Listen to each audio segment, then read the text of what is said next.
जय हिंद दोस्तों, welcome back to my YouTube channel. दोस्तों आज से हम बायोलॉजी की सीरीज शुरू करने जा रहे हैं, जिसके अंदर हम बायोलॉजी की दोनों शाखाएं बॉटनी और जियोलॉजी के बारे में अच्छे से पढ़ेंगे। आज से हम एक नई सीरीज शुरू करने जा रहे हैं बायोलॉजी। बायोलॉजी की दो शाखाएं होती हैं, एक होती है बॉटनी और एक होती है जियोलॉजी। बॉटनी के अंदर हम पादप के बारे में पढ़ते हैं, वह जियोलॉजी के अंदर हम जानवरों के बारे में पढ़ते हैं। देखो दोस्तों, मानव है वह भी एक जानवर है, और मानव है वो कैसा जानवर है? वह सबसे इंटेलिजेंट मानव है जो सबसे इंटेलिजेंट जानवर है। हम भी हैं जो जानवरों की कैटेगरी में आते हैं, लेकिन हम कैसे जानवर हैं? हम सबसे समझदार जानवर है। पादप होते हैं पेड़ पौधों के बारे में इसके अंदर हम पढ़ेंगे। जो बायोलॉजी फादर ऑफ बायोलॉजी, या बोले कि जियोलॉजी के जो पिता हैं या फादर हैं या जनक है, फादर बोले, पिता बोले या जनक, वो है अरस्तु। जो जियोलॉजी के पिता हैं वो है अरस्तु। ये वही अरस्तु हैं जो सिकंदर के गुरु थे। किसके गुरु थे? सिकंदर के गुरु थे। सिकंदर था अलेक्जेंडर दी ग्रेट। ये हिस्ट्री का टॉपिक है। बॉटनी के पढ़े पादप, पेड़। देखो, हम अपने आम बोलचाल की भाषा में मुख्य रूप से जो हम उर्दू का उपयोग करते हैं, जैसे पेड़ क्या है? यह एक उर्दू का शब्द है। और पादप क्या है? यह हिंदी का शब्द है। ठीक है। जैसे जियोलॉजी जानवर के अंदर हम पढ़ेंगे जंतु क्या है? जंतु यह हिंदी का शब्द है। जंतु है जो, यह हिंदी का शब्द है। लेकिन हम बोले जानवर या मानव, यह उर्दू का शब्द है। जैसे होता है पानी, हम मुख्य रूप से जो अपनी आम बोलचाल की भाषा में उपयोग करते हैं कि पानी पिला दो। पानी यह क्या है? यह भी एक उर्दू भाषा का शब्द है। और हिंदी में क्या बोलते हैं पानी? हिंदी में पानी को बोलते हैं जल। और हम मुख्य रूप से जो जल का उपयोग नहीं करते, हम क्या है? उर्दू भाषा का आमतौर पर उपयोग करते हैं। जो बॉटनी के पिता, बॉटनी के अंदर पढ़ेंगे पेड़ पौधों के बारे में। लेकिन जो पहले समय में पेड़ों को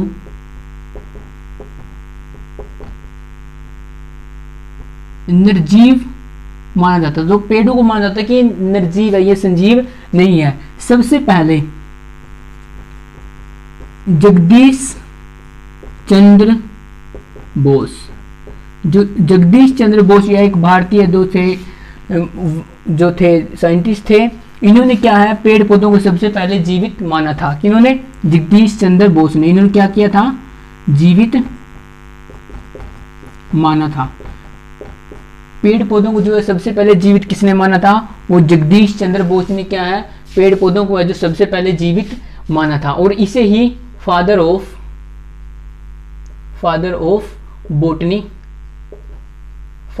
बॉटनी कहा जाता है। इन्हें क्या कहा जाता है? फादर ऑफ बॉटनी कहा जाता है।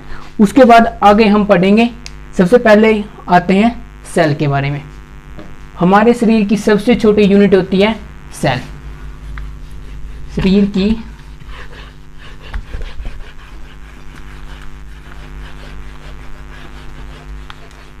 हमारे शरीर की सबसे छोटी यूनिट यानी इकाई, सबसे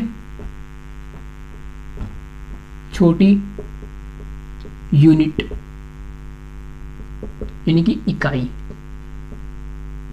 सबसे छोटी यूनिट यानी कि इकाई, वो है सेल। इसको हम बोलते हैं कोशिका। जो हमारा शरीर है, यह हमारा शरीर है, यह मेरा शरीर है, यह किसका बना हुआ है? यह करोड़ों सेल्स का बना हुआ है। करोड़ों सेल्स का बना हुआ है। क्या है? सेल। सेल से बनता है टिश्यू। टिश्यू टिश्यू से क्या बनता है? टिश्यू से बनता है अंग। और अंगों को सिस्टेमेटिक तरीके से अरेंज करना, ये नहीं कि ये बाजू कहीं लगा दी, टांग कहीं लगा दी, गर्दन कहीं लगा दी, सिस्टेमेटिक तरीके से इनको अरेंज करते हैं तो क्या बनता है? शरीर बनता है। इसको जब हम सिस्टेमेटिक तरीके से, कि जिस चीज की जहां पर ही आवश्यकता है अगर उसको वहीं पर ही लगा दें तो उससे बन जाता है शरीर। सेल, देखो सेल के अंदर जो बहुत सारे पार्ट्स होते हैं, और जो सेल को जो बायोलॉजी है, सबसे पहले हम पढ़ रहे हैं बायोलॉजी। पहले हम पूरी बायोलॉजी कंप्लीट करेंगे और बायोलॉजी कंप्लीट करने के बाद हम बॉटनी के तरफ जो है अपना रुख कर लेंगे। जो सेल होता है, सेल को जो बायोलॉजी में साइटो कहा जाता है। सेल को जो साइंस लैंग्वेज होती है, बोले कि जो बायोलॉजी की लैंग्वेज होती है, देखो जो ये सेल है ये इसको इंग्लिश में कहा जाता है, जो कोशिका है यह हिंदी में कहा जाता है, लेकिन जो साइटो है यह इसकी जो साइंस लैंग्वेज है, साइंस बोले या बायोलॉजी बोले, इसके अंदर है जो सेल को, जो कोशिका को साइटो कहा जाता है। और सेल का अध्ययन, देखो अगर हमें किसी भी चीज का अध्ययन के बारे में देखना तो हम क्या करते हैं? उसके पीछे लॉजी लगा देते हैं। उसके पीछे क्या लगा देते हैं? लॉजी। तो साइटो के पीछे क्या लगा देंगे? लॉजी। साइटो के आगे क्या ऐड कर देंगे? लॉजी। तो ये बन जाएगा साइटोलॉजी, बन जाएगा साइटोलॉजी। तो स्टडी ऑफ सेल, ठीक है, तो स्टडी ऑफ सेल वो हो जाएगा साइटोलॉजी। स्टडी ऑफ सेल हो जाएगा साइटोलॉजी।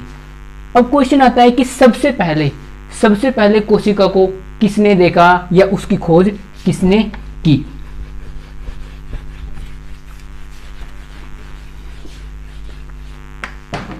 जो सबसे पहले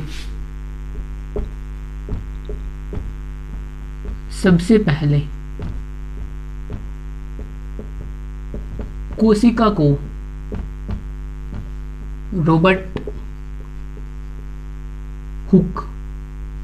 रॉबर्ट हुक ने देखा था। सबसे पहले देखो जो हमारे शरीर की कोशिकाएं है ना, इन कोशिकाओं को सबसे पहले रॉबर्ट हुक ने 1664 या 65 के आसपास है जो देखा था। जो इसी एग्जैक्ट डेट यही नहीं के आसपास है जो क्या रॉबर्ट हुक ने क्या है सबसे पहले है जो कोशिका को देखा था। लेकिन इन्होंने क्या किया था? इन्होंने मरी हुई यानी कि डेड, इन्होंने क्या किया था? मरी हुई यानी कि डेड कोशिका को देखा था। कोशिका एक होती है जीवित कोशिका, एक होती है मरी हुई कोशिका। इन्होंने क्या किया था? इन्होंने डेड कोशिका को देखा था। और इन्हें ही इसी कारण इन्हें क्या कहा जाता है? Father of cytology. Father of cytology किसे कहा जाता है? फादर ऑफ साइटोलॉजी कहा जाता है रॉबर्ट हुक को। रॉबर्ट हुक को क्या कहा जाता है? Father of cytology. लेकिन देखो इन्होंने क्या देखा था? इन्होंने देखा ना मरी हुई कोशिका को, इन्होंने देखा था डेड कोशिका को। लेकिन ऐसा कोई तो साइंटिस्ट होगा जिसने क्या किया था? जिसने जीवित कोशिका को देखा था। तो आ जाता है क्वेश्चन कि ये को हमारे पास एक क्वेश्चन राइज होता है कि मरी हुई को इन्होंने देखा तो जीवित को भी सबसे पहले किसी ने देखा होगा। तो आ जाता है कि जीवित कोशिका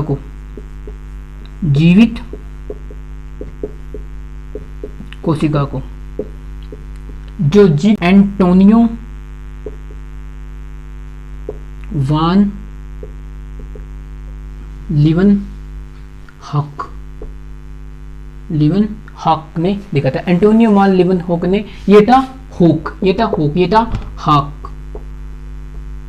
एंटोनियो वान लीवनहॉक ने क्या है सबसे पहले जो है जीवित कोशिका को जो है देखा था।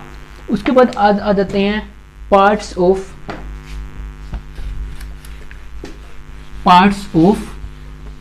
सेल यानी कि कोशिका के भाग। कोशिका की कितने हैं जो वो हैं पार्ट्स हैं या उसके कितने अंग हैं। देखो जो कोशिका है वो सब कुछ करती है। देखो इकाई कहने का मतलब है कि वह अपना भोजन भी बनाए, ट्रैवल भी करे, उसके अंदर जो है सारी क्वालिटी हो। वैसे जो अगर बोले कि शरीर की सबसे छोटा बोले कि अंग टाइप बोले तो वो होता है राइबोसोम, वो होता है राइबोसोम। ये क्या करता है, यह है प्रोटीन, यह प्रोटीन का निर्माण करता है और यह इंडोप्लाज्मिक रेटिकुलम में के अंदर पाया जाता है। क्या, इंडोप्लाज्मिक रेटिकुलम के जो रफ वाले जो पार्ट है, रफ वाले पार्ट में जो पाया जाता है, और जो इंडोप्लाज्मिक रेटिकुलम है यह सेल के अंदर पाया जाता है। देखो सेल के अंदर क्या है, इंडोप्लाज्मिक रेटिकुलम है।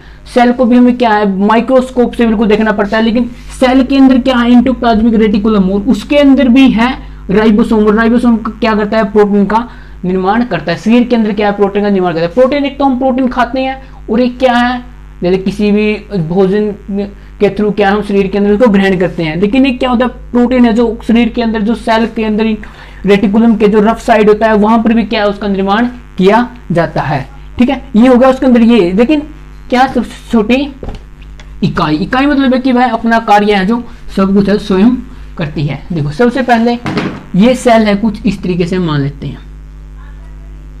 ठीक है, ये है सेल। देखो सेल के अंदर एक होता है न्यूक्लियस, उसके बारे में हम पढ़ेंगे।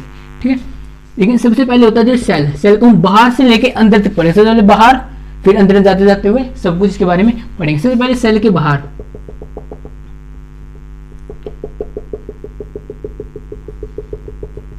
सेल के बाहर है जो वो पाई जाती है वह है सेल मेम्ब्रेन।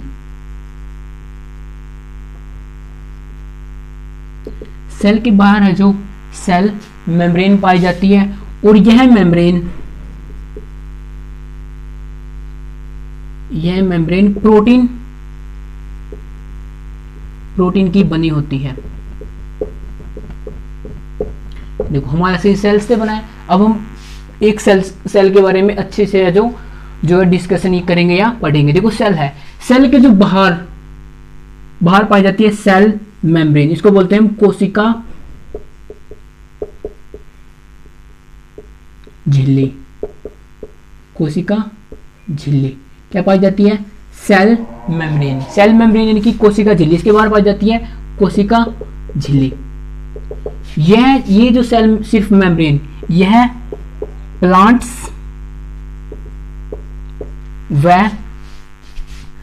एनिमल्स,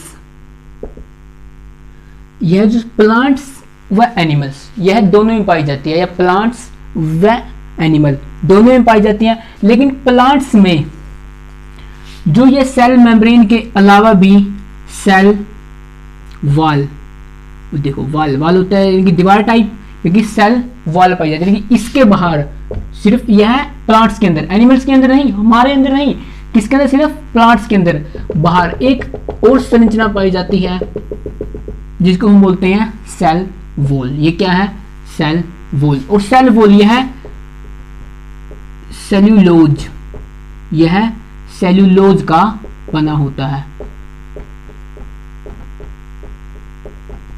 जो यह सेल वॉल है यह सेल्यूलोज का बना होता है। और सेल्यूलोज का क्या बनाते हैं हम, सेल्यूलोज का क्या बनता है, कागज है वो किस चीज का बनता है, सेल्यूलोज का बनता है। नोटों वाला कागज, नोट सेल्यूलोज के बनते हैं। कपड़ा होता है जो, ये भी सेल्यूलोज का बनता है। जो धागा होता है वो भी किसका बनता है, सेल्यूलोज का। देखो हम क्या है, हम देखो भगवान है जो वो बहुत ही इंटेलिजेंट था। देखो उन्होंने क्या किया कि जो एनिमल्स हैं उसको पता है कि एनिमल्स जैसे हम हैं कि हम ना कपड़े पहनकर खुद की सुरक्षा है जो कर सकते हैं, इसलिए उन्होंने क्या किया, हमारे अंदर जो सेल वॉल दी ही नहीं। और उसको पता था कि जो प्लांट्स हैं वो अपनी सुरक्षा नहीं कर सकते, इसलिए उन्होंने उसके बाहर एक और संरचना बना दी जिसको हमने बोल दिया सेल वॉल। क्या बोल दिया, सेल वॉल। ये किसका बना होता है, यह सेल्यूलोज का बना होता है। सेल्यूलोज से हम क्या करते हैं, कागज, नोट, कपड़ा या धागा है जो ये चीजें हैं जो बनाई जाती है। उसके बाद देखते हैं हम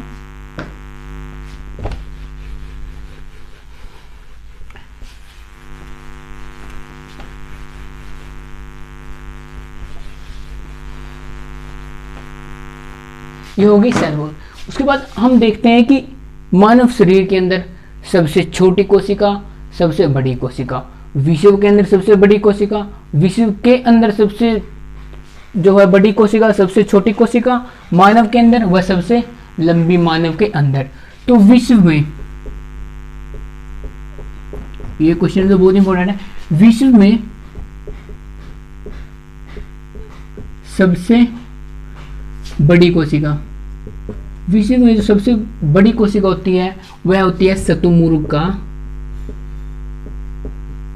का अंडा। जो शतुमुर्ग के अंडे में होती है वह सबसे जो है बड़ी कोशिका होती है।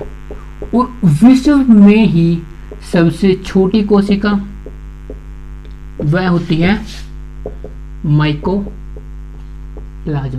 वह होती है माइकोप्लाज्मा। इसको हम क्या है अपनी नंगी आंखों से नहीं देख सकते, इसके लिए क्या करना पड़ता है, हमें जो है सूक्ष्म दृष्टि के अंदर क्या है देखना पड़ता है। और यह वो एकमात्र जीव है जो सांस नहीं लेता है, यह सांस नहीं लेता है। देखो एक तो इसको वैसे ही हम जो नंगी आंखों से नहीं देख सकते, और ऊपर से इसके अंदर और क्या है कि जूम करके क्या है इसको हमने क्या है देखना पड़ता है। उसके अंदर अब आ जाते हैं कि मानव शरीर। और देखो शतुमुर्ग का अंडा क्या होता है, इतना बड़ा होता है, शतुमुर्ग का अंडा बहुत बड़ा होता है, ठीक है, इतना बड़ा होता है शतुमुर्ग का अंडा, इतना बड़ा, ठीक है। उसके बाद देखते हैं हम जो है मानव शरीर में, मानव शरीर में सबसे बड़ी कोशिका, मानव शरीर में सबसे बड़ी कोशिका से हमारा शरीर है कि हमारे शरीर के अंदर, मानव के अंदर सबसे बड़ी कोशिका वो होती है फीमेल एग। जो महिला का एग होता है वह क्या होता है, मानव शरीर में जो सबसे बड़ी कोशिका होती है। और मानव शरीर के अंदर ही सबसे छोटी कोशिका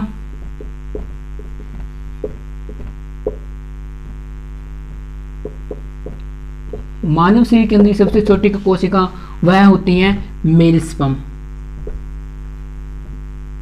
यानी कि मानव का शुक्राणु।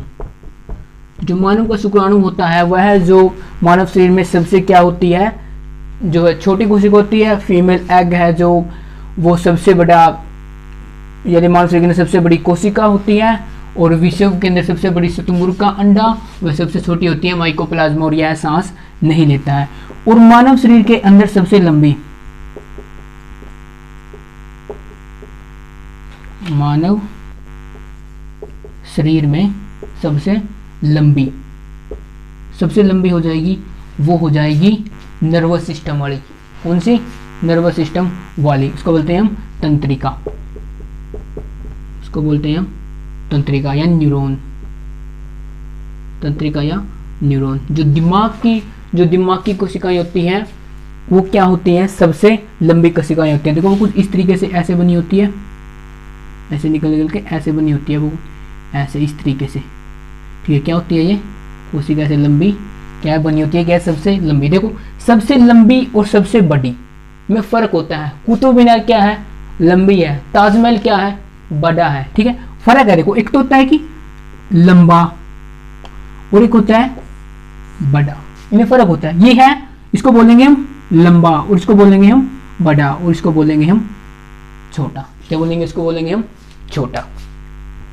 जो ये तंत्रिका होती है, ये न्यूरॉन होते हैं, जो न्यूरॉन सेल होते हैं, इनके अंदर क्या होता है, जो है सेल विभाजन क्या नहीं होता इनके अंदर, है जो सेल विभाजन नहीं होता, कोशिका विभाजन। इसके अंदर क्या नहीं होता, कोशिका विभाजन। क्या है, कोशिका विभाजन। क्या नहीं होता, कोशिका विभाजन। कोशिका विभाजन क्या होता है कि एक सेल है, ये एक सेल है, उसके बाद क्या हुआ, ये सेल कुछ इस तरीके से ऐसे हो गया, थोड़े टाइम बाद क्या देखा कि ये ऐसे हो गया, और फिर क्या हुआ, ये दो में डिवाइड हो गया। ये होता है सेल विभाजन। क्या होता है, कोशिका विभाजन। ये होता है कोशिका विभाजन। और यह है कोशिका विभाजन ही कह रहे हैं कि हम पुनः निर्माण, कोशिका का पुनः निर्माण। यानी कि अगर कोशिका कोई हिस्सा मर गया, कहीं पर चोट लग गई कि भाई हिस्सा मर गया, तो क्या हुआ कि वहां पर क्या है, जो कोशिका विभाजन होता है क्या करते हैं, वहां पे जो है दोबारा से क्या है कोशिका का निर्माण कर लेते हैं। लेकिन अगर देखो जो दिमाग के अंदर कभी चोट लग जाती है तो वो क्या नहीं होती, वो ठीक नहीं होती। क्यों नहीं होती? क्योंकि उसके अंदर क्या नहीं पाया, उसके अंदर कोशिका विभाजन, जो कोशिका का पुनर्निर्माण है वह उसके अंदर संभव नहीं होता। इसलिए क्या, अगर सिर पे चोट लग जाती है तो क्या है, वो ठीक नहीं होती। इसलिए बोलते हैं कि हेलमेट, हेलमेट इसलिए क्या होता है कि होता है कि सिर्फ चालान से बचने के लिए जो हेलमेट का उपयोग करते हैं। लेकिन उनको पता है कि अगर सिर के अंदर चोट लगी ना तो क्या है, वो कभी भी ठीक नहीं होगी। देखो ये तो हो गया कि जिसके अंदर जो है कोशिका विभाजन बिल्कुल नहीं होता। क्या है, कोशिका विभाजन बिल्कुल नहीं होता। कौन सी, किसके अंदर नहीं होता? जो तंत्रिका, क्या नहीं होता, तंत्रिका के अंदर, न्यूरॉन के अंदर क्या है, जो कोशिका विभाजन नहीं होता। लेकिन हमारे शरीर में ही सबसे ज्यादा कोशिका विभाजन होता है, वो होता है लीवर, वो होता है लीवर की जो कोशिकाएं होती हैं, जो लीवर,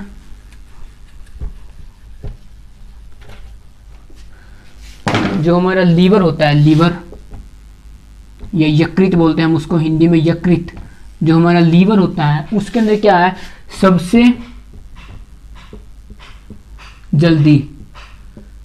जल्दी मानव शरीर में, सबसे जल्दी जो मानव शरीर में सबसे जल्दी कोशिका विभाजन कहां पे होता है, वो होता है लीवर में। ऐसा होता है कि अगर आप किसी को पेट में चाकू मारोगे तो क्या हो जाएगी कि वह ठीक हो जाता है, उसका पेट क्या दोबारा से जो है ठीक हो जाता है, तो होता है लीवर। क्या होता है, लीवर यानी कि यकृत। इसके अंदर क्या होता है, सबसे जल्दी क्या होता है, कोशिका विभाजन यानी कि सेल डिवीजन, सेल डिवीजन क्या होता है, जल्दी क्या है, कोशिका विभाजन या सेल डिवीजन होता है। लेकिन अगर ओवरऑल देखें, जो सेल डिवीजन होती है वो सबसे ज्यादा वो होती है जो छिपकली की पूंछ में, छिपकली की पूंछ में, जो छिपकली की पूंछ होती है ना, उसमें क्या है, सबसे जो है, जो फास्ट है, जो सेल डिवीजन यानी कि जो कोशिका विभाजन है वह होता है बहुत जल्दी। जैसे आप देखते हैं कि कई बार क्या होता है, जो छिपकली है वह अपने आप ही जो है अपनी पूंछ को गिरा देती है। कई बार क्या होता है कि अगर उसको चोट लग जाए तो क्या करती है, वो अपनी पूंछ को जो है गिरा देती है। लेकिन कई बार क्या होता है कि बिना कुछ चोट लगे भी क्या है, वो जो है अपनी पूंछ को गिरा देती है और कम से कम 5, 6, 7 दिन के बाद क्या है, उसकी पूंछ है जो दोबारा से निकल जाती है। उसके अंदर क्या होता है, सबसे फास्ट, सबसे जल्दी क्या है, कोशिका विभाजन है जो होता है। उसके बाद आगे हम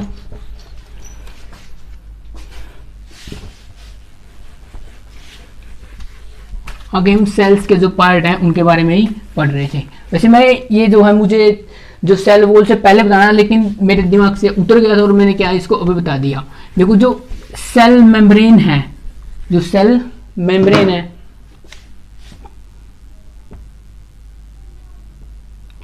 सेल मेम्ब्रेन, कोशिका झिल्ली, ये होती है सेल के बाहर। तो जितनी बार इसको रिपीट करो क्या ये आपके दिमाग के अंदर बैठ जाएगी। देखो दोस्तों, साइंस और साइकिल क्या है, साइंस और साइकिल अगर एक बार आ गए ना तो आप कोई भूल नहीं सकते। देखो ये साइकिल, अगर आप एक बार आपको चलाना आ गया ना तो आप उसको ना 10-15 साल के बाद भी क्या है, बिल्कुल आसानी से चला दोगे। और ऐसे ही है साइंस।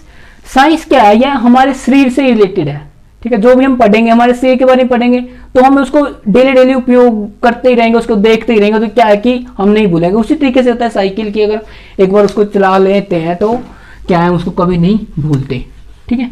देखो ये हो गया। एक इसके अंदर पाया जाता है, सेल के अंदर ही पाया जाता है, जिसको हम बोलते हैं माइटोकांड्रिया। इसके अंदर पाया जाता है माइटोकांड्रिया, जिसको हम बोलते हैं हिंदी में सूत्रकणिका। सूत्रकणिका क्या है, ये क्या है, यह सेल का है जो सबसे बोल सकते हैं कि हम इंपॉर्टेंट पार्ट होता है। क्या होता है, सेल का सबसे इंपॉर्टेंट पार्ट होता है। यह क्या करता है, जो ये माइटोकांड्रिया होता है, यह क्या करता है,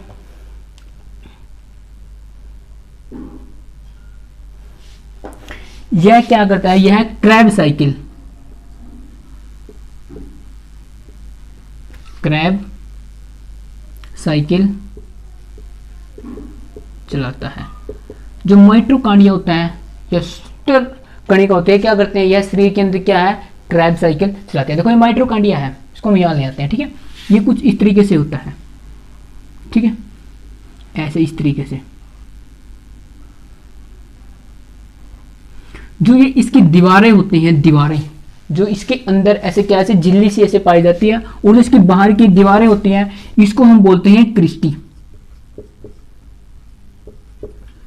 जो बाहर दीवारें होते हैं इसको बोलते हैं हम क्रिस्टी, और जो इसके अंदर का ये पार्ट होता है इसको बोलते हैं हम मैट्रिक्स, इसको बोलते हैं हम मैट्रिक्स। और मैट्रिक्स के जो बाहर की जो दीवारें होती है उसको बोलते हैं हम क्रिस्टी, इसको बोलते हैं मैट्रिक्स।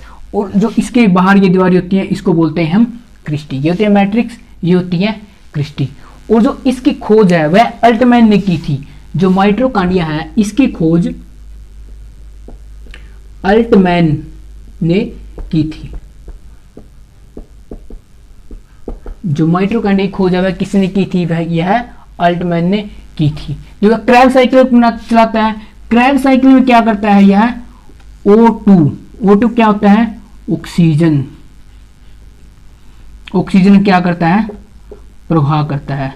क्या करता है यह, ऑक्सीजन का प्रवाह करता है। देखो ऑक्सीजन को क्या करता है, यह लेके जाता है। क्या है इसके पास, क्या है इसके पास, क्या आता है, ऑक्सीजन आ जाती है। इसके पास क्या आ जाती है, इसके पास ऑक्सीजन आ जाती है। और ऑक्सीजन आने के बाद यह क्या करता है, यह क्रैब साइकिल चलाता है। और उस ऑक्सीजन से यह एटीपी आता है, एटीपी एडमिस टाइस फास्फेट। क्या है, एडमिस टाइस फास्फेट, जिसको बोलते हैं एटीपी। क्या है, एटीपी बनाता है। और कितने होते हैं, 3088 एटीपी।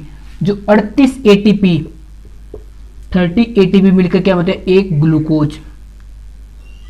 30 एटीपी मिलकर क्या करते हैं, एक ग्लूकोज का निर्माण करते हैं। क्या कहते हैं, एक ग्लूकोज। और हमारे शरीर को चलने के लिए किस चीज की आवश्यकता होती है, ग्लूकोज की। हमारे शरीर को चलने के लिए किस चीज की आवश्यकता होती है, ग्लूकोज की। और इसको क्या कहा जाता है, पावर हाउस। इसको इसलिए क्या कहा जाता है, इसको power house, power house of cell, power house of cell. तो क्या कहा जाता है, सेल का जो है पावर हाउस है जो कहा जाता है। ठीक है, ये कह रहा है माइटोकॉन्ड्रिया सूत्रकणिका। क्या होता है, माइटोकॉन्ड्रिया को हिंदी में बोलते हैं सूत्रकणिका। इसकी खोज अल्टमैन ने की थी। ये क्या है, ये सेल है। सेल के अंदर ये क्या है, ये है सेल मेम्ब्रेन। और प्लांट्स में क्या पाया जाता है, एक अलग से सेल वॉल पाया जाता है जो सेलुलोज का बना होता है। सेलुलोज का क्या बनता है, कागज बनता है, नोट बनता है, कपड़ा बनता है, धागा बनता है, ये चीजें बनती हैं। ठीक है, उसके बाद माइटोकॉन्ड्रिया होता है। इसके अंदर एक माइटोकॉन्ड्रिया सूत्रकणिका अल्टमैन ने खोज की थी। यह क्या होता है, पावर हाउस होता है। क्यों होता है पावर हाउस, क्योंकि यह क्या करता है, ग्लूकोज का निर्माण करता है। कैसे करता है, इसके अंदर क्या है, एक ऐसी संरचना पाई जाती है। इसकी जो बाहरी दीवार इसको बोलते हैं क्रिस्टी। क्रिस्टी के अंदर वाला पार्ट होता है मैट्रिक्स। यह क्या क्रैब साइकिल से क्या करता है, O2 का क्या करता है, प्रवाह करता है। उससे क्या बनते हैं, एटीपी बनते हैं। और 38 एटीपी मिलकर क्या बनाते हैं, एक ग्लूकोज बनाते हैं। और ग्लूकोज का निर्माण करता है, इसलिए इसको क्या कहते हैं, power house of a cell. इसलिए इसको क्या कहा जाता है, power house of a cell. अब देखो जो ये एनर्जी बन रही है, जो यह एनर्जी बन रही है किसके अंदर, सेल के जो है माइटोकॉन्ड्रिया के अंदर। देखो जैसे जो मेरी जीभ की सेल्स हैं, ओठों की सेल्स हैं, अब मैं बोल रहा हूं तो क्या हो रहा है कि जो ये मेरे ऊपर वाले जो सेल्स हैं और जो हाथों के सेल्स हैं, इससे मैं पढ़ा रहा हूं, इनको क्या है, ज्यादा काम कर रही हैं। और क्या होगा कि ये ना ज्यादा काम करते करते थोड़ी देर बाद क्या हो जाएगा, ये थक जाएंगे। क्या हो जाएगा, थक जाएंगे। और जैसे मेरी जो लेग्स हैं, जो मेरे लेग्स के सेल्स हैं, वो क्या है, वो आराम से खड़े हैं। बस क्या है, मैं थोड़ा बहुत इधर उधर ही क्या है टहल रहा हूं, लेकिन वो क्या है, वो जो है रेस्ट पोजीशन में है।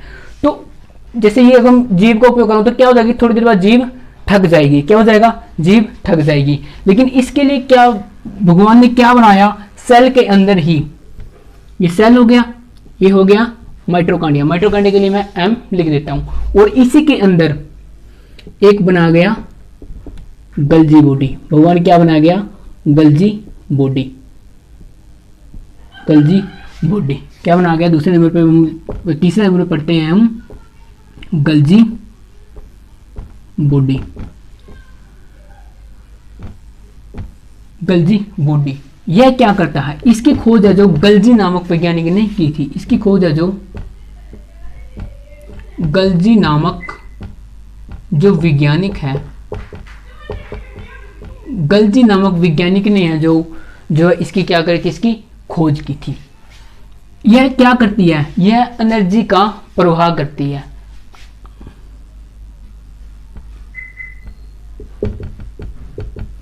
यह क्या करती है, यह एनर्जी का प्रवाह करती है।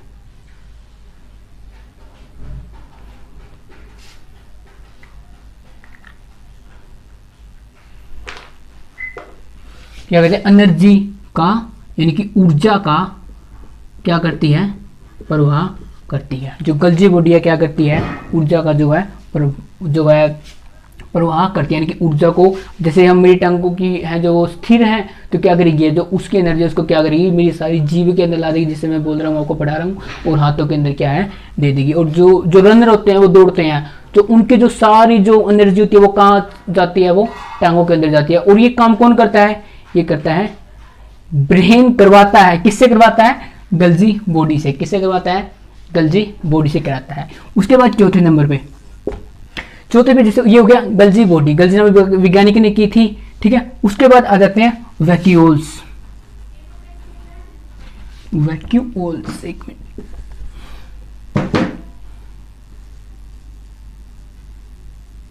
वैक्यूल्स यानी कि रसधानी। क्या होता है, रसधानी। वैक्यूल्स यानी क्या होता है, रसधानी। यह क्या करता है, इसका थोड़ा काम होता है, यह कोशिका के अंदर पानी को सोखता है। ठीक है, अगर स्पेलिंग पर ज्यादा ध्यान मत देना, क्या कहता है, पानी को सोखता है यानी कि ऑब्जर्व, यानी कि अपने अंदर क्या है, पानी के अंदर ले लेता है, यानी कि पानी को ऑब्जर्व करता है। ये क्या करता है, पानी को ऑब्जर्व। रसधानी, देखो रस से समझ आएगी, रस क्या होता है, लिक्विड क्या होता है, पानी। तो उससे बताता है कि रसधानी क्या करता है, पानी को सोखता है, पानी को ऑब्जर्व करता है। यह प्लांट्स व एनिमल्स, यह प्लांट्स व एनिमल्स क्या है, दोनों में पाया जाता है। यह प्लांट्स व एनिमल क्या है, दोनों में पाया जाता है, लेकिन प्लांट्स में क्या है, ज्यादा मात्रा में पाया जाता है,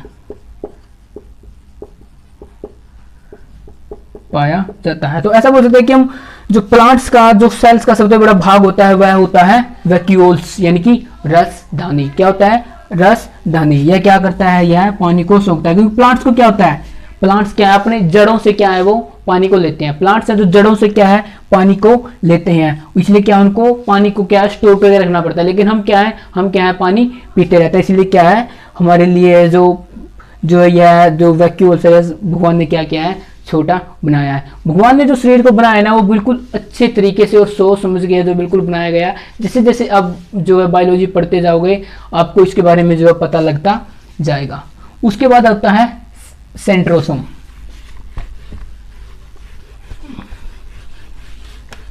उसके बाद आता है सेंट्रोसोम, टार्काई, जिसको बोलते हैं हम सेंट्रोसोम।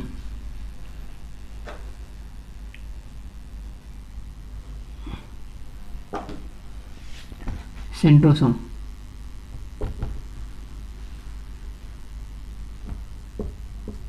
टार्काई क्या होता है, सेंट्रोसोम यानी कि टार्काई। यह क्या करता है, यह कोशिका विभाजन क्या करता है, सेंट्रोसोम क्या करता है, कोशिका विभाजन यानी कि कोशिका का पुनः निर्माण करता है। देखो जैसे हम कुछ काम कर रहे हैं, क्या है, कहीं पर हाथ पे कहीं पे चोट लग गई, तो वहां की तो कोशिका मर गई, तो क्या होगा कि उस कोशिका को दोबारा निर्माण भी तो होना चाहिए ना। तो क्या है, ये है सेंट्रोसोम। सेल के अंदर क्या पाया जाता है, ये भी सेल के अंदर ही पाया जाता है। कुछ सेल है, ये बाहर हो गया। देखो जितनी बार हम रिपीट करेंगे उतना है जो हमारे माइंड में जो है अच्छे से बैठेगा। बाहर क्या पाया जाता है, सेल मेम्ब्रेन। सीएम लिख देता हूँ, सेल मेम्ब्रेन। क्या है, सेल मेम्ब्रेन। इसके अंदर क्या है, माइटोकॉन्ड्रिया, हम पढ़ चुके हैं। उसके बाद यहाँ पे वैक्यूल्स हो गया, एक पार्ट क्या हो गया, वैक्यूल्स हो गया। एक हो गया जो वो हो गया, ठीक है, और एक हो गया ये सेंट्रोसोम।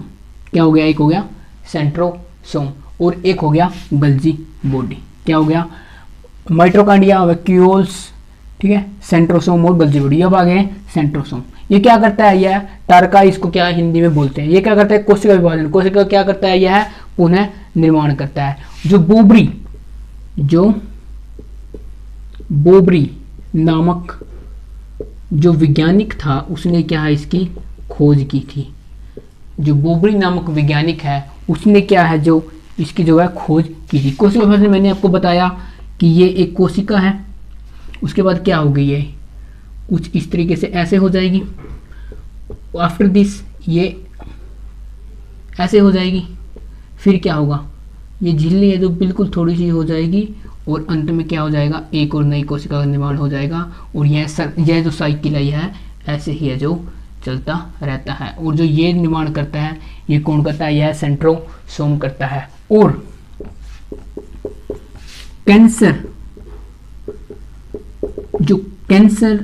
का निर्माण है, वह भी कौन करता है, सेंट्रोसोम करता है। देखो कैंसर होता क्या है कि बहुत ज्यादा कोशिकाओं का निर्माण हो जाना। क्या हो जाना, बहुत ज्यादा कोशिकाओं का निर्माण हो जाना, वह कहलाता है कैंसर। क्या होता है, बहुत ज्यादा कोशिकाओं का निर्माण हो जाना, वह होता है कैंसर। तो कैंसर का निर्माण कौन करता है, सेंट्रोसोम। लेकिन ब्रेन के अंदर क्या है, सेंट्रोसोम नहीं पाया जाता। ब्रेन के अंदर क्यों नहीं पाया जाएगा, क्योंकि ब्रेन के अंदर कौन से सेल होते हैं, न्यूरॉन सेल। ब्रेन के अंदर होते हैं न्यूरॉन सेल। ब्रेन के अंदर क्या होता है, न्यूरॉन सेल। और न्यूरॉन सेल का क्या नहीं हो सकता, मैंने आपको पिछले से बताया था कि जब मैं सबसे लंबी कोशिका बता रहा, सबसे लंबी कौन सी है, न्यूरॉन। और इसके अंदर क्या नहीं होता, पुनः निर्माण नहीं होता। कोशिका का क्या नहीं होता है, पुनः निर्माण नहीं होता, यानी कि कोशिका विभाजन नहीं होता। कोशिका विभाजन करता कौन है, सेंट्रोसोम। तो ऑब्वियस बात है कि जो नर्वस सिस्टम, जो तंत्रिका है उसके अंदर क्या नहीं होगा, उसके अंदर सेंट्रोसोम नहीं होगा। उसके अंदर क्या नहीं होगा, उसके अंदर सेंट्रोसोम है जो नहीं होगा। उसके अंदर क्या नहीं होगा, उसके अंदर जो है सेंट्रोसोम नहीं होगा। तो क्या होगा कि फिर ब्रेन में कैंसर भी नहीं होगा। ऑब्वियस बात है कि मैंने बोला कि सेंट्रोसोम होता है कि कोशिका विभाजन करता है और बहुत ज्यादा कोशिकाओं का निर्माण हो जाना कहलाता है कैंसर। और जो ब्रेन में होती है तंत्रिका में जो है, जो सेंट्रोसोम नहीं पाया जाता, अगर उसके अंदर सेंट्रोसोम नहीं होगा तो क्या नहीं होगा, सेंट्रोसोम नहीं होगा तो क्या होगा, कोशिका विभाजन यानी कि कोशिकाओं का पुनः निर्माण नहीं होगा, तो ब्रेन कैंसर भी नहीं होगा। लेकिन ब्रेन के अंदर कैंसर होता है क्या है, ब्रेन ट्यूमर। उसको क्या बोलते हैं हम, ब्रेन ट्यूमर होता है। ब्रेन ट्यूमर क्यों होता है, क्योंकि जो ब्रेन के जो तंत्रिका होती है, जो ब्रेन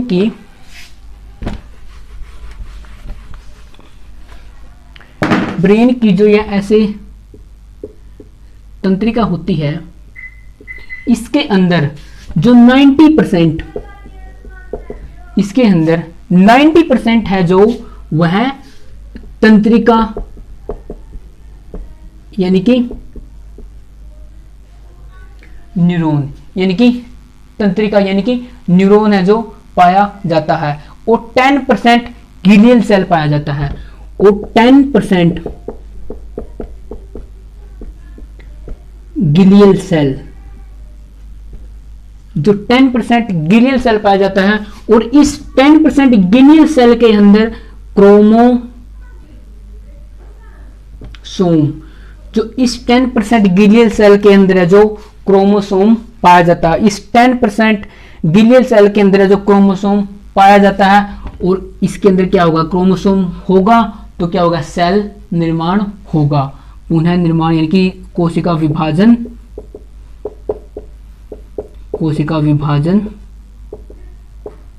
होगा।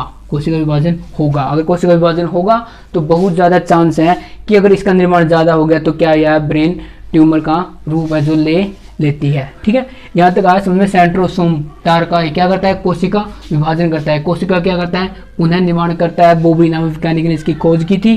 ठीक है, यही क्या है, कैंसर का कारण बनता है। लेकिन ब्रेन के अंदर है, जो तंत्रिका के अंदर क्या है, सेंट्रोसोम नहीं पाया जाता।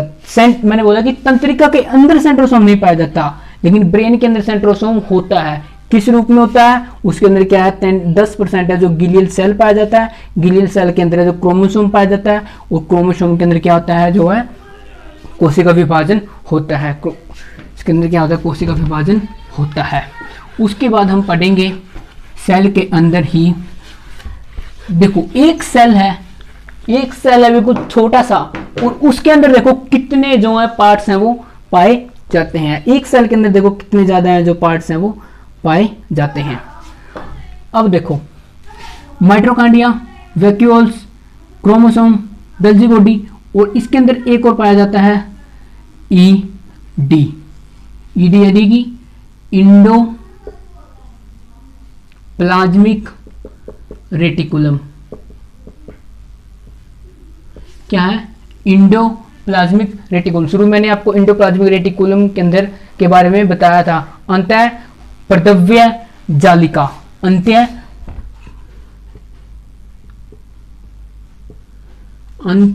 प्रदव्यिका जालिका, अंत्य प्रदव्य जालिका, इसको हिंदी बोलते हैं। हिंदी में जो थोड़ा यह टफ है, लेकिन हम इसको ईडी कह लेते हैं कि इंडोप्लाज्मिक रेटिकुलम। क्या है, इंडोप्लाज्मिक रेटिकुलम। देखो क्या होता है, किस तरीके से होता है सेल के अंदर, इसको देख लेते हैं हम इंडोप्लाज्मिक रेटिकुलम को पहले। ये क्या है, एक सेल है, सेल के अंदर ही हम बना लेते हैं ये इंडोप्लाज्मिक रेटिकुलम। ठीक है, ये इस तरीके से होता है, ऐसे इस तरीके से क्या ये पाया जाता है। और यह क्या होता है, यह देखो जैसे सेल है, हमारा शरीर है, अगर हमारे शरीर के अंदर क्या नहीं होगा, अगर हमारे शरीर के अंदर कंकाल नहीं होगा, कंकाल तंत्र नहीं होगा, अगर हमारे शरीर के अंदर हड्डियां नहीं होगी, तो क्या होगा, ये ऐसे पिचक जाएगा। क्या होगा, ऐसे पिचक जाएगा। ऐसे ही सेल है, अगर सेल के अंदर है जो कुछ सपोर्ट देने वाला नहीं होगा, जैसे फुटबॉल है, बॉल है, अगर उसके अंदर हवा नहीं होगी क्या होगी, वो पिचक जाएगी। तो उसी प्रकार सेल है, अगर सेल के अंदर कुछ कोई चीज जैसे सपोर्ट देने के लिए नहीं होगी, तो क्या हो जाएगी, वो पिचक जाएगी। इसलिए यह क्या करता है, जो उसके अंदर है, जो इस तरीके से क्या करता है, यह कंकाल का काम करता है, कंकाल का कार्य करता है। यह क्या करता है, जो इंडोप्लाज्मिक रेटिकुलम है, यह क्या करता है, कंकाल का कार्य करता है। देखो इसके दो पार्ट होते हैं। इस साइड एक तो हो जाएगा रफ और एक हो जाएगा स्मूथ। एक पार्ट हो जाएगा इसका रफ और एक हो जाएगा स्मूथ। स्मूथ क्या हुआ, स्मूथ बिल्कुल मुलायम, मतलब क्या होता है, बिल्कुल मुलायम। और रफ मतलब क्या होता है, थोड़ा थोड़ा खुरदरा। क्या होता है, थोड़ा थोड़ा खुरदरा। जो स्मूथ होता है, बिल्कुल स्मूथ क्या होता है, बिल्कुल अच्छे तरीके से क्या होता है, वो स्मूथ होता है। वो किस कारण होता है, वह होता है फैट। उसके अंदर क्या पाया जाता है, फैट। फैट क्या होता है, बिल्कुल स्मूथ होता है। जो स्मूथ पार्ट होता है तो उसके अंदर क्या पाया जाता है, उसके अंदर पाया जाता है फैट, उसके अंदर पाया जाता है फैट। और जो रफ पार्ट होता है, रफ पार्ट क्यों होता है, क्योंकि उसके अंदर रफ पार्ट के अंदर क्या पाया जाता है, राइबोसोम। उसके अंदर पाया जाता है राइबोसोम। और राइबोसोम क्या करता है, प्रोटीन का निर्माण करता है। क्वेश्चन आता है, कई बार क्वेश्चन आता है कि प्रोटीन फैक्ट्री क्या है, तो वो हो जाएगी राइबोसोम। प्रोटीन फैक्ट्री, जो प्रोटीन की फैक्ट्री है वह क्या है, राइबोसोम। प्रोटीन फैक्ट्री है वह है राइबोसोम। ठीक है, एक हो गया इसका रफ पार्ट और एक हो गया इसका स्मूथ पार्ट। ठीक है, रफ पार्ट क्या है, प्रोटीन फैक्ट्री, राइबोसोम। और अब राइबोसोम भी दो प्रकार का होता है। जो राइबोसोम है यह भी क्या होता है, दो प्रकार का होता है।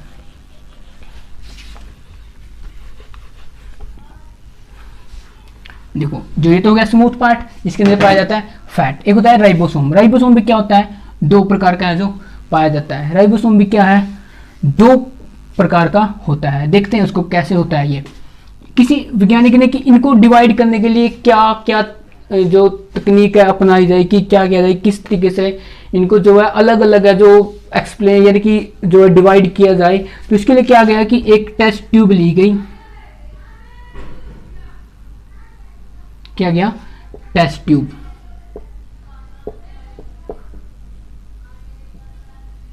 क्या है, टेस्ट ट्यूब लेगी और इसके अंदर लिक्विड डाला गया। इसके अंदर क्या किया गया, लिक्विड डाल दिया गया और इस लिक्विड का नाम था सेंडिमिटेशन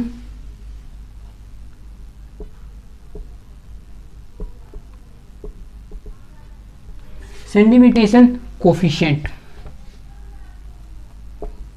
क्या क्या कहते हैं, सेंडिमिटेशन कोफिशिएंट है जो, या उसका गोल है जो डाला गया, और इसके अंदर क्या है, राइबोसोम को डाला गया। उसके अंदर क्या है, राइबोसोम को डाला गया। कुछ राइबोसोम थे जो नीचे बैठ गए और इसके अंदर क्या है, डूब गए, और कुछ है जो ऊपर तैरने लग गए। कुछ तो राइबोसोम थे जो इसके अंदर डूब गए और कुछ क्या है, इसके अंदर तैरने लग गए। जो तैरने लग गए उनको बोला गया 70S। जो तैरने लग गए उनको बोला गया 70S, और जो नीचे डूब गए उनको बोला गया 80S। उनको बोला गया 80S। इनको बोला गया 70S और इनको बोला गया जो 80S। ये कौन से हैं, ये हुए जो ऊपर रहे छोटे हैं, तो क्या हुआ, अविकसित। ये हुए अविकसित। विकसित कैसे, हाँ ये हो गया अविकसित। और ये जो 80 वाले हैं ये हो गए विकसित। ये हो गए विकसित राइबोसोम। ये हो गया विकसित और ये हो गया अविकसित। जो विकसित हो गया इसको कहा गया यूकैरियोटिक।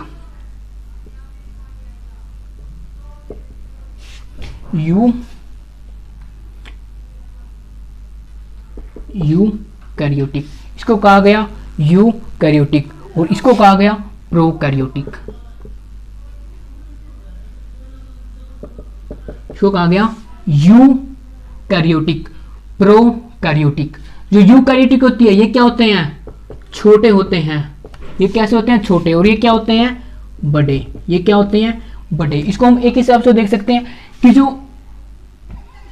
प्रोकैरियोटिक होते हैं, जो प्रोकैरियोटिक होते हैं, इसको हम नंगी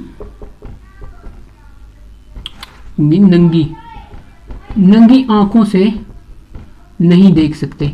इनको क्या है, हम जो नंगी आंखों से, बिना सूक्ष्मदर्शी या बिना किसी इंस्ट्रूमेंट के क्या है, इसको हम नहीं देख सकते। और यूकैरियोटिक को क्या है, हम देख सकते हैं। इसके अंदर क्या है, हम देख सकते हैं। जो यूकैरियोटिक है इसके अंदर क्या है, नंगी आंखों से जो है देख सकते हैं। जैसे हम खुद को, मैं किसी और मानव को हम देख सकते हैं, तो वो क्या हुआ, वो यूकैरियोटिक हुआ। और जैसे कुछ जो जीवाणु पाए जाते हैं उनको क्या है, हम नहीं देख पाते, तो वो कौन से हो गए, वो प्रोकैरियोटिक और अविकसित। ये हो गया एंडोप्लाज्मिक रेटिकुलम। उसके बाद इसके अंदर ही देखो कि सेल पढ़ा हमने, सेल, एक मिनट,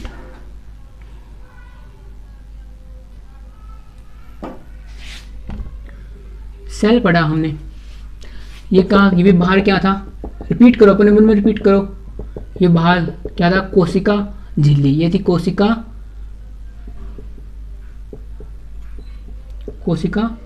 झिल्ली। ये थी कोशिका झिल्ली। इसके अंदर ही क्या था, इसके अंदर था एक माइटोकॉन्ड्रिया, वैक्यूल्स, गल्जी बॉडी,